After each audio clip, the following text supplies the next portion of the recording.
আরে মাম্পি আর মাম্পি দাঁড়া দাঁড়া দাঁড়া, কোথায় এসেছি বল একটু সবাইকে। কাকার সাথে মেকআপের কাজে এসেছি, মেকআপের কাজে। হ্যাঁ গো, আমরা কাজে এসেছি, কারণ মাম্পিকে তো শেখাতে হবে তাই না?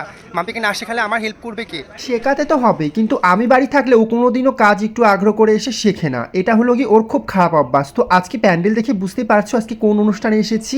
বলো তো কিসের অনুষ্ঠান, বুঝতেই পেরে গেছো। তো বিয়ের সিজনের মধ্যে মধ্যে কিন্তু এই টুকটাক কাজগুলো করে কিন্তু টাকা একসাথে করতেই হয় মেকআপ আর্টিস্টদের। কী করবো বলো, পেট তো চালাতে হবে।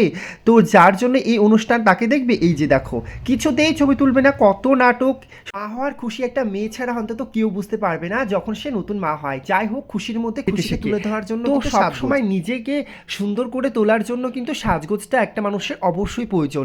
অনেকে ভাবে বাবা মেকআপ করে যেখানে সেখানে গেলে। হ্যাঁ, মেকআপ সবাই করতে হয়, সবাই করো, কিন্তু দেখার মতো মানুষ সাজে কিন্তু নিজেকে খুশি রাখার জন্য।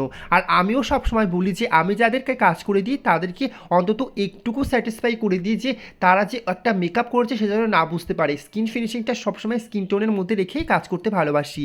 আর কাজের সাথে সাথে নিজেকে সবসময় সেলফ রেসপেক্টের সাথে সবার মাঝখানে তুলে ধরবে। আর সমস্ত প্রোডাক্টের কিন্তু নলেজ আমি ভিডিওতে দিয়ে দিই, তোমরা কিন্তু দেখে অবশ্যই শিখবে। কারণ এত বড় ভিডিওটা তোমরা দেখছো নেট খরচ করে, তার জন্য কিন্তু তোমাদের এইটা শেখা অবশ্যই প্রয়োজন। একটা ভিডিও যদি বারবার দেখো তবে তুমি কিছু শিখতে পারবে। আর এনি টাইম তোমাদের যে কোনো কোর্সের জন্য কিন্তু আমাকে হোয়াটসঅ্যাপ করবে। আমার হোয়াটসঅ্যাপ আমার প্রোফাইলেই দেওয়া আছে, দেখো নাম্বারটা। কাম বলতে বলতে দেখো আমার পুরো মেকআপটা কমপ্লিট হয়ে গেছে। আর সমস্ত মেকআপ কমপ্লিট হওয়ার পর মেকআপটা সেট করে নিচ্ছি সুন্দর একটা সেটিং স্প্রে দিয়ে।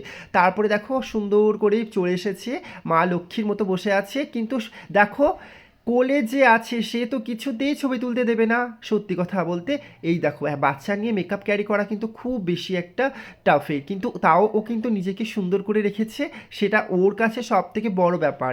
আর ছবি তুলতে কিছুতেই পারছি না। আর আমরা তো মেকআপ আর্টিস্টরা কাজের পর যদি রিভিউ না নিতে পারি তাহলে তো আমরা লোক দেখাবো কী করে যে আমরা কাজ করি। আর যদি না দেখাতে পারো তাও তো কাজ পাবে না। যাই হোক, অনেক ঝুট ঝামেলার মধ্যে ছবি তুলেছি সুন্দর করে, যেমন সাজিয়েছি তেমনটাই তোমাদের মাঝখানে তুলে ধরেছি। অবশ্যই তোমরা তোমার বন্ধুর বউ, আর ওর খুব স্যাটিসফাই হয়েছে, খুব সুন্দর হয়েছে। আমাকে বলছে খুব সুন্দর তোমার হাতের কাজ, থ্যাংক ইউ সো মাচ আমাকে এত সুন্দর করে সাজিয়ে দেওয়ার জন্য।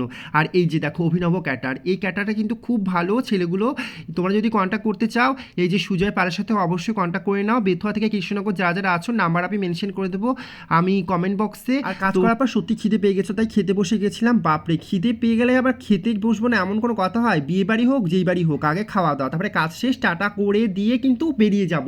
কারণ অনেক কাজ করেছি, আবার কালকে কাজ আছে, খুব চাপ এই মাসে, তাই না? তাই বেরিয়ে যাচ্ছি, টাটা।